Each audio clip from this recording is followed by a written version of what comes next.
Oh, okay. Yeah, they're both the same street.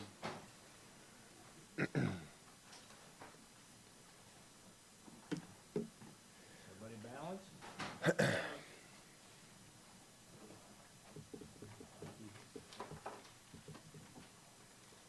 Okay, Coach.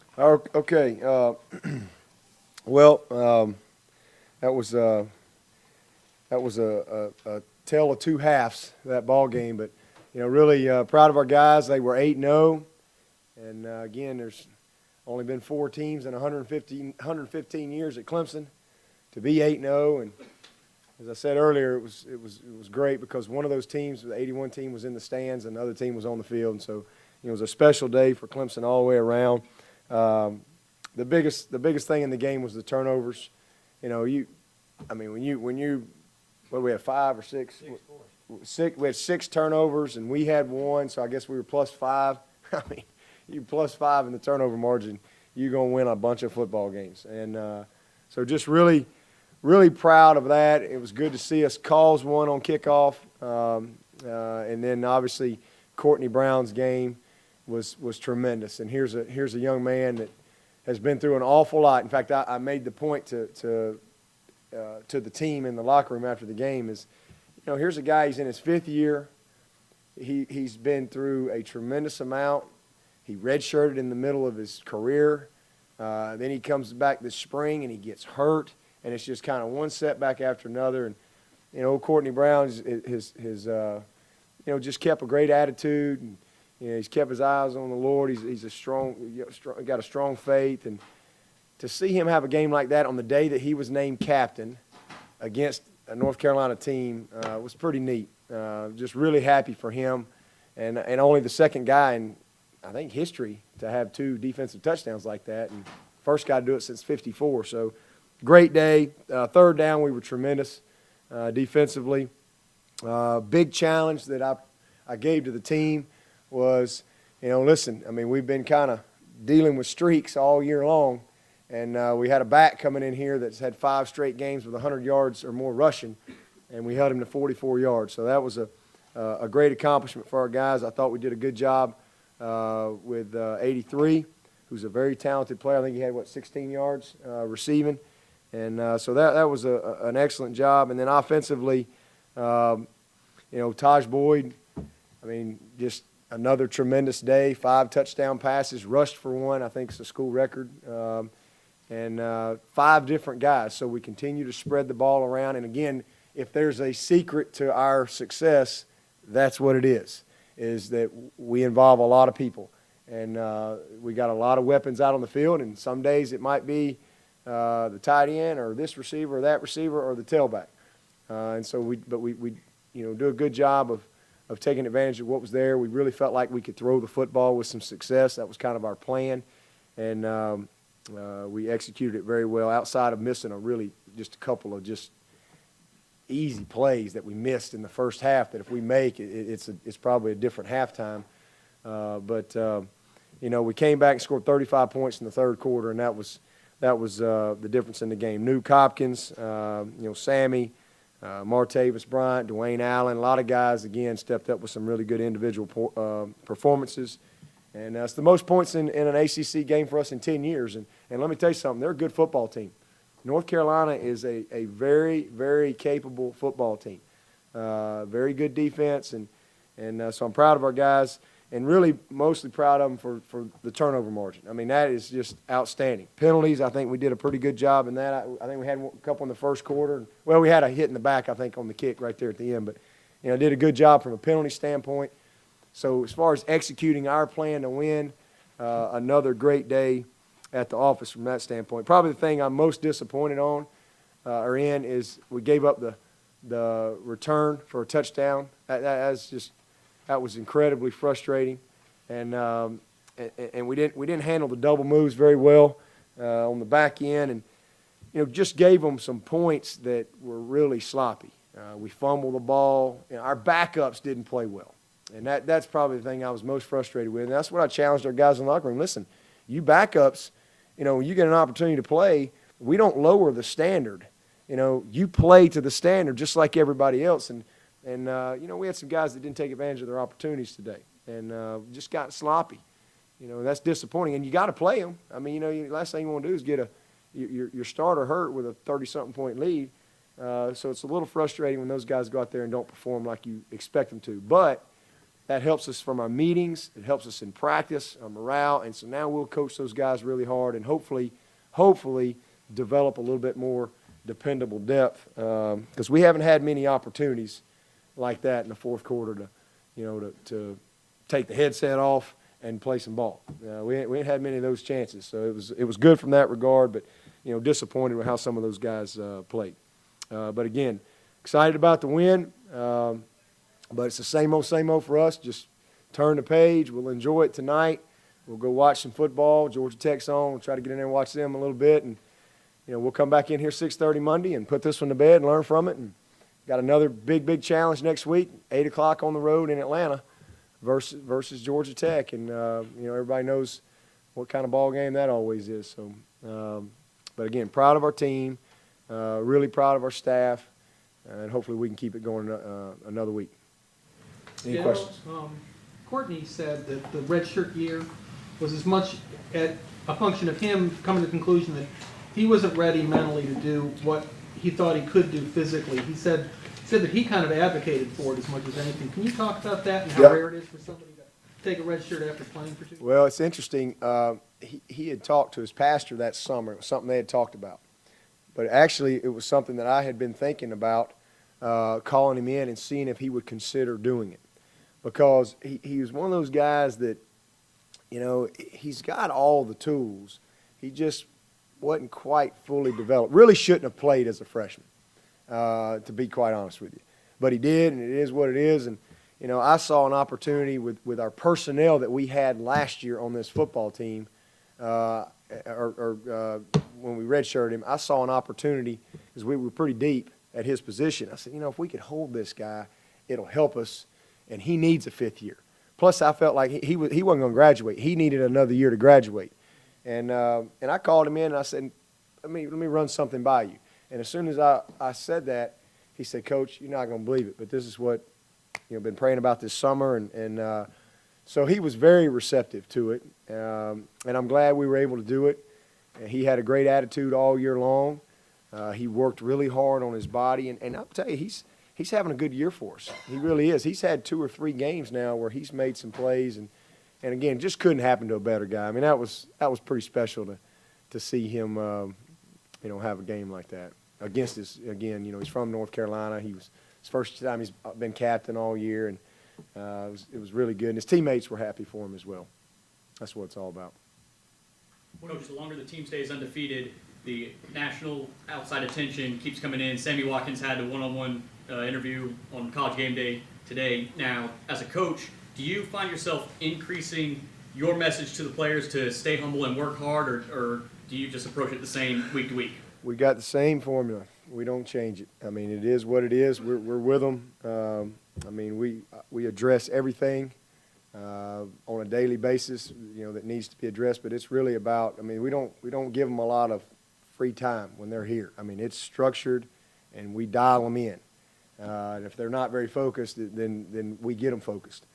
But we've got good leadership, and I meet with those guys twice a week, and we'll talk about that on Monday on what we need to do, what the message needs to be when you go in your segment meetings and that kind of thing. When we're on the practice field, and it's no different than being 5-0 or 6-0 or 7-0. I mean, just do what we do. Put your eyes on the next opponent. Let's correct the mistakes that we need to correct, and the rest of that stuff doesn't matter. And they've done a good job of that all year long, and they'll continue to do that. Yeah, but what did it mean to have this kind of performance on a day that meant so much to so many, being able to bring back the 81 team? Well, it was special. It was really special. In fact, I got a chance to spend some time with those guys last night, and I thought that they had a great turnout. What a neat group. 30 years later, some of them a little bigger than they were 30 years ago. Some of them didn't have quite as much hair as they had 30 years ago. But as I'd spent some time going through their roster and the pictures and looking at some of them, and I've met a lot of them, but I hadn't met some of them too. And so to meet their families and to see Coach Ford and all those coaches be back here, it was pretty special. And you know, they made a decision 30 years ago that, you know, why not Clemson? And why not? And that's what I say. Why not? Why not Clemson? Why can't we be special? We've been special before. We can be special again. And so it was really neat for me to have an opportunity to spend some time with them. And they're enjoying our team, even though our style might be a little bit different. Hopefully we can get the same results, and who knows how good we can be. I don't know that they knew how good they could be at this time. You know, and it was really fun last night. You know, I really enjoy Friday night meetings with the players. That's kind of my, you know, as an assistant coach, you get to really have a segment meeting every day, and that's kind of my time. The team is my segment, so it's really a special time for me every Friday to kind of bring it all together. And last night, some of those guys kind of stopped in at the tail end of the meeting, and it was really neat. We had highlights of them, and then I gave them an opportunity to say a few things to the team. Bill Smith, who played defensive end, Kevin Mack, it was here, and Terry Kennard, Jeff Davis, Perry Tuttle. And, you know, you talk about a treat now. And the thing about those guys, and this is what I was telling our team, there's not many people out there, especially Clemson people, that understand where these guys are right now. And more importantly, understand where they want to go. And these guys, not only have they been where they are, they've been where they want to go. So it was really great for them to come out, take a little time, and visit with our team. And I think our guys really enjoyed that. So great day for Clemson. I hope our fans enjoyed it. I wish we could have, you know, not gotten sloppy and given up some really cheap points there. That was probably the most disappointing thing. But, you know, beautiful weather. Our crowd was great once again, and, you know, we'll hopefully have a big crowd in Atlanta this week, and look forward next time we get back in the Valley. It'll be Senior Day. You pointed out when the second half of the season started that you're a second half team. We see it week in, week out. It might be close at halftime, ahead, behind. The second half team comes out and dominates. Can you isolate a couple reasons why that's happening each week? If I could, I'd fix it. Change their breakfast or something. I don't know. You know, we've had some good first halves. We just hadn't put it together. And, you know, like I said, we missed two plays that I think we could have really just, you know, had a great first half. And we had a touchdown lead. And, again, this is a good football team. It's a 4-quarter process to get the result that you want. It's hard to get the results you want against a good team in 2 quarters. You know, there's too much going on. There's a lot of feeling out going on. What's the plan on both sides? Players kind of figuring out the personnel and matchups and all that. But you know, we've been able to refocus at halftime, get dialed in on you know, the direction we need to go for the second half, and then we've executed well. But it's been a collective effort. You know, I mean, just somebody making a play that kind of sparks our team. You know, we came out and you know, had to punt the ball, and so it's not like we came out and just bam. But now I think after we had that first punt, I think we had 4 straight touchdowns, I believe. But we got sparked by our defense, and so. You know, it's just everybody working together, and then all of a sudden, you know, the kickoff causes a fumble, and you get that ball right there, and we get another score, and we get that momentum going. It's hard to stop. Well, I think that's the key to our success. First of all, we got really good players. I mean, really, really good players. You know, we've hit some home runs from a recruiting standpoint. But we attack people. I mean, we're not afraid to you know, let it fly. I mean, we're gonna challenge people. That is our mentality, is to set the tempo, and we don't worry about 2nd and 10. We might have to have a 3 and out somewhere along the way, but we're gonna keep attacking. But the key to us is, you know, it's not like you can just defend one guy. I mean, we have a lot of guys that can make plays. We got a lot of backups that can make plays. And, you know, and we got a quarterback who can pull the trigger and make good decisions. So, you know, and our offensive line is playing some really, really good football. And that's a good combination to have. Looks like the new conference had been having quietly a good year, but what did it mean for him to have kind of a breakout day today, the day he had? He's been close, to be honest with you. He's been close to having a couple other games like this, where it's a touchdown, he's that far out of bounds, or it's a ball knocked out of his hands. I mean, he's had 2 or 3 games where he's been really close to this type of day. But, he's a great player, and he has had a great year. He's got, all of our guys got good hands, but Nuke's just, Stretch Armstrong out there. He plays like he's 7'2". He plays very long and can go get the ball, has great body control, has no problem high-pointing balls like you saw out there today. But it's great for him. And, Martavis jumped in there and had a couple big plays as well. And, it was good to see him get in the mix as well. Earlier in the game, you had a point where DeAndre lined up on the wrong side of the field, and you really got into him pretty hard. And then a couple plays later, he scores a touchdown and goes on to have this big game.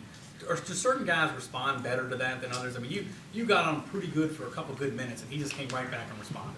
Well, you got to play every play. Every play counts.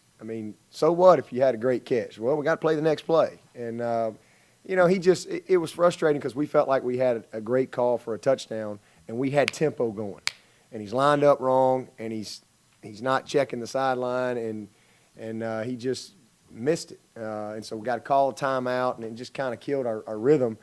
That's just part of the ball. You coach every play, and you coach every player, and but he's a tough-minded guy, and he was disappointed. He responded the right way and went back in and made some great plays. But you got to play every play, we challenge our guys all the time about being complete players. And it's not okay. What do you have? 9 catches. Well, if he played 60 plays, well, what do you do them other 51 plays? And before we start patting everybody on the back, let's see how he played, because there's a lot of things that go into playing the position. But I think he played a great game. That was just an instance where, he just busted, and we got to waste a timeout. So it was just trying to make a point that, hey, let's be dialed in here. Forget about the last play. What? With North Carolina going into some zero coverage and bringing some heavy pressure, do you sense defenses are starting to get desperate and searching for ways to slow you guys down? No, we've seen house blitz some this year, not a ton. And you live by the sword, you die by the sword. That's the one thing. If you're going to bring everybody, you got to cover everybody. And what we have to do is do a good job of identifying it and getting rid of the ball on time and taking advantage of some matchups. So, but they did a really good job, especially in the first half. We did not handle the pressure very well, and that was one of the things we got adjusted. We had a couple of good checks out there that got us to a better play. But they're down. They're trying to make something happen. The bottom line, they're trying to just make a play, and they did a good job. But we were able to again just out big play them. Dabo, when you recruit so many guys who are used to being the stars of their high school teams, and then they come in and have to play these unselfish roles that you've got them doing now, how long did it take for you to get them to realize that this ball distribution that you had today was eventually everybody's going to kind of get their day and to have some patience and they'll get their turns? Yeah. Well, it's something that I started talking to them about last spring. And, listen, we've got some really talented young players, and some of them are going to have to grow up. But as guys continue to emerge, you're going to see that distribution continue to spread, especially next year, because some of these really talented freshmen that we have are going to be sophomores, and they're going to be even better. And I think there's not a lot of difference between our skill guys. From a talent standpoint, there's just not much difference at all. And so that's a real blessing for us, And so as those guys continue to improve physically and mentally, you just go play. And they want to win. They like being 8-0. And so that's the bottom line. And they're an unselfish group, and they know that everybody can have an opportunity to make plays in this scheme. And that we're not sitting there throw it to one guy. Now, if we got a guy that's hot, we'll get it to him. But or if there's some huge drop off, then we're going to feature a guy. But as we continue to move forward, that is what we have to have in this system. We got to have multiple playmakers, and we have to spread it around. Otherwise, they can really dial in on you and defend you. Do you feel like all the guys who are on the roster now, I'm referring to the two guys who left the playing time, everybody now is all in the same If they're not, they need to leave. Door's right there. That's the least of my worries. I'm the last guy to coddle guys. This is a team sport. Our guys know that. It's one team, one dream. And if you have a hard time making it at Clemson if you're not a team guy. Hard time. Sooner or later, it's going to be a problem. But we don't worry about all that. We just coach them all hard, love them, and the guys that want to be about the right things are going to make it here, and the guys that don't won't make it. It's that simple. There aren't a lot of teams that go 8-0 to start a season. Does that mean you guys right now are one of the best teams in the country, in your opinion? Well, yeah. I mean, I think we're one of the best teams in the country. There's 120 Division I football teams, and how many undefeated teams are there? 10 today, maybe? 10 going in today. So, I mean, we're 10 out of 120. I think that doesn't mean we're the best team. It just means we're one of the best, absolutely. There's a lot of really good one-loss teams out there. There's some really good two-loss teams. But I certainly think that our guys have earned where they are. Nobody's given us anything. One thing about our team, they have earned it. They've had to earn it mentally. They've had to earn it physically. And, so certainly we're one of the best teams in the country, but, who knows who the best team is. There's a lot of ball left to be played. 8-4, and nobody going to be happy. We got a lot of ball left to play. So we just got to take the next game and just keep trying to find ways to win, and we'll look up and see in the end, see what we've done. Aren't you wishing to get out of here and go watch Georgia Tech? Yeah, y'all keep asking questions. I'm anxious to see them, but I'll see them tomorrow. I'll see them enough all week. I'll see Georgia Tech a ton. Anything else? Brandon Thomas and Ellington. Oh, they were fine. Brandon, it's the same deal that he's I don't know if y'all noticed, but he plays with a harness on, and every now and then it'll get a little wide, and it'll fire on him, and so he's fine. Ellington's fine too, and he was ready to go back, but I mean, like I said, we jumped on him so quick in the third quarter. I really wanted to see Bellamy and DJ and get Hot Rod in there, and those guys did a pretty good job outside the fumble that we have. Yeah, he rolled his ankle. The guy just kind of came down on his ankle. So it's not the same as last No. He just rolled his ankle. Like I said, he was fine. Hawkins' hamstring, he said he was maybe a little limited today. No, he's fine. He got a butt bruise. His glute, I think, is the medical term there. It's not his hamstring. Thank you, Coach. Yep.